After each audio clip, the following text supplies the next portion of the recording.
How to turn on or turn off the floating shutter button in camera on Samsung Galaxy S26, S26 Plus or Ultra.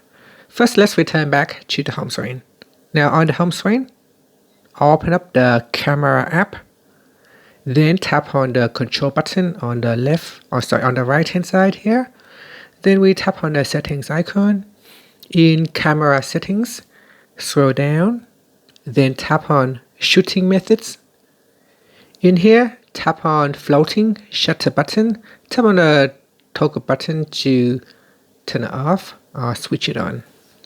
Then we tap on the back key to go back to the camera, so that now that I have turned it off, then the shutter button is now removed from the screen. And that's it. Thank you for watching this video. If you find it helpful, please like and subscribe to my channel for more videos.